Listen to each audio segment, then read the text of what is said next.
Mėly Lietuvos žmonės, Blaivybės draugijos optimalistas nariai kartu su Motiejaus Valančiaus Blaivystės sąjūdžio dalyviais, Žaliųjų sąjungos nariais, kiekvieną pirmąjį mėnesį penktadienį renkasi čia, katedros aikštėje, bėgimai už blaivią Lietuvą.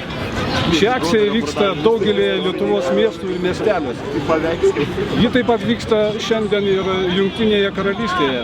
Ten gyvenantys Lietuvos žmonės kartu su mumis šiandien 18 val. Bėgs už blaivią Lietuvą.